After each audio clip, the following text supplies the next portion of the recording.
All right, everyone, welcome back. You asked for it, and we're delivering a deep dive into China's energy strategy. You guys gave us a really fascinating article for this one. Yeah, it's all about how China is quietly becoming like an energy superpower, and honestly, what that means for the rest of us.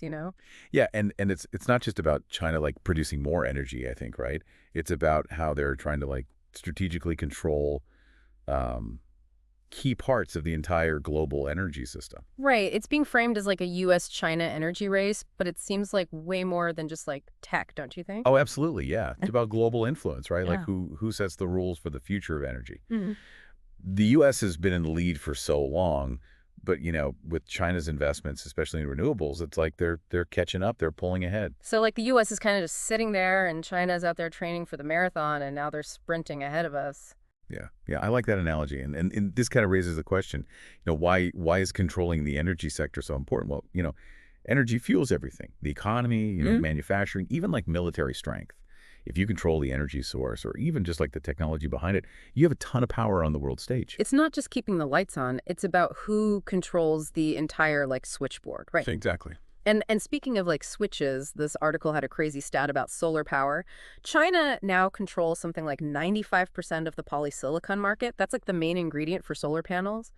But back in 2008, the US was making almost half of the world's solar cells, and now it's less than 1%. How did that even happen? Well, China made renewable energy a top priority, and they did it very strategically. They invested a ton in R&D, but they also wanted to control the whole supply chain, right? From the raw materials to actually making the panels. So they didn't want to just make the solar panels. They wanted to like own the whole game. Exactly, yeah. And a lot of people think it's all government subsidies, that China's just throwing money at the problem. But honestly, there's a huge private sector there, lots of entrepreneurs, like what the U.S. used to have back in the day. So it's like a combo of government support and then all this innovation from these businesses. Yeah. So that kind of makes me wonder, how does that even affect the cost of solar panels for, everyone else? Like, as China makes more and the prices drop, does that mean solar is going to be more affordable, not just for like rich people? That's a really good point. It's definitely something to think about. But China's not stopping there. Oh, no. They're also doing a lot with semiconductors, the backbone of basically all modern technology. Oh, yeah.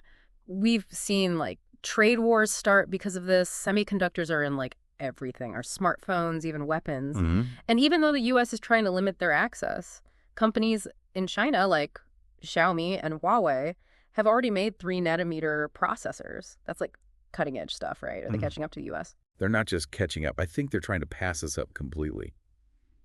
The big thing here is that China wants to be independent technologically.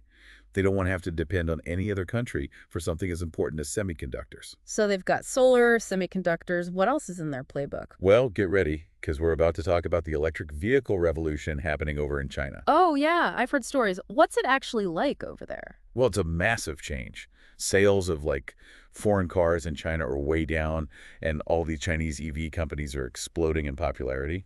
Wait, so are we saying that like BMW is going to disappear and be replaced by like BYD? It's definitely possible. The article even mentions that Ford's CEO, Jim Farley, he spent like 6 months driving a Chinese EV here in the U.S. And he was so impressed by it, he brought it back with him. Wow, so are we saying that like all the big car companies might pull out of China? Well, it's something to think about. Yeah. China doesn't just want to put cars together that other people design anymore. They want to innovate and be the leaders in the EV race. Which means the big car companies have a choice to make, right? Either adapt or get left behind. Yeah, that's the big question. But we have to remember that China isn't all in on just renewables and EVs. There's another big piece of the puzzle: Which is, nuclear power. okay, now this is interesting. The article says that China wants to put something like $31 billion into nuclear power, with the goal of becoming the world's top nuclear energy producer by 2030. They'd be ahead of the US and even France. Yeah, it's a big goal, but it fits right in with their strategy. Is this their way of being more environmentally friendly, like trying to use less coal? It's part of it, but it also makes them way more energy independent, right? They're not reliant on anyone else for their energy, which is a huge advantage. Yeah, so they get cleaner energy and they don't have to rely on anyone else. Yeah. They're playing 4D chess or something, always 10 steps ahead. That's a good way to put it. And this thinking, this strategy, it's not just about energy, it's everything. Mm. It's a much bigger trend. Like with all the Chinese brands that are becoming more popular. Yeah, exactly. We've talked about energy, but they're making waves everywhere, like consumer electronics. Yeah, it seems like Chinese phone brands like Xiaomi and Huawei are getting super popular. Even Apple is losing market share over there. Why is that? Well, there are a few reasons. Chinese companies are getting really good at designing and innovating, making products specifically for Chinese consumers. And of course, price is a big factor. Right. Chinese brands can usually offer similar features, but for cheaper. So it's not just made in China anymore, it's designed by China. Right. They're focusing on quality and innovation, which changes things for everyone, really. Yeah, it's a huge shift. For a long time, made in China meant cheap, mass-produced stuff. But that's changing really fast. Now they're competing directly with the big brands on quality, design, you name it. Yeah, and they're not just copying the West anymore. They're coming up with their own ideas, their own brands, their own style. Exactly. China's moving from imitation to real innovation. They're putting money into R&D and getting top talent from all over the world. So are we all going to be using Chinese design stuff in the future? Well, it means more choices for one thing. Chinese companies give us alternatives to the big companies, and usually for less money. So maybe good news for our wallets. Maybe, yeah. But it also means that companies in the West have to step up their game. They can't just rely on their name anymore. They have to be innovative, high quality, and offer good value to keep up. It's a wake-up call for sure. But let's zoom out for a second. What does all this mean for the rest of the world? How does China's energy dominance change things? That's a big question, and honestly, there's no easy answer. Experts everywhere are debating it. But here's something to consider. As China uses less and less foreign energy, other countries have less power over them. So more energy independence means more political freedom. Exactly. And when China controls all these important energy technologies like solar panels and batteries, they have more power in trade deals with other countries. So they've got more bargaining chips at the table? Yeah, which means they have more political influence. And as China's economy keeps growing, partly because of all this energy stuff, they'll have more money to spend on their military and become even more powerful around the world. So are we witnessing a power shift happening right now? It's possible, but it's not guaranteed. There are so many things happening, it's hard to know for sure. This is a story that's still being written. Which makes it even more interesting, right? It's like we're watching history happen in real time. Totally. And that's why it's so important to pay attention and understand what's going on. These changes will affect all of us, whether we realize it or not. It's not just governments and big companies. It's about everyone, even you listening right now. And this brings up a big question for you. What do you think about all of this? Does China becoming an energy superpower excite you, scare you, or are you somewhere in between? We want to know what you think about this, how it makes you feel. And coming up next, we're going to talk about what all this might mean for the future. Stick with us. So we've got designed by China, not just made in China anymore. It's a pretty big deal, right? Yeah, it really is. It means they're not just focused on being the cheapest anymore. They're like moving up, focusing on quality, being innovative. Yeah, it's not just about being the factory of the world anymore. Exactly, and that's a big change for everybody. Yeah, it is. For so long, anything made in China, you thought, oh, it's cheap, it's probably going to break. But that's not true anymore. No, not at all. Now they're like right there with the big brands competing on quality, design, the whole package. And they're doing their own thing too, not just copying us anymore. They have their own ideas, their own brands. Yeah, China's like going from being the copycat to being the innovator. They're investing tons of money in research and development. They're bringing in the best people from all over the world. So does this mean, like, are we all going to be using Chinese stuff in the future? Well, I think it means we have more choices now. Chinese companies are giving us more options besides just the big brands we're used to, and usually for a better price. So maybe this is actually good for us. Could be, yeah. It's definitely going to force the big companies to work harder, though.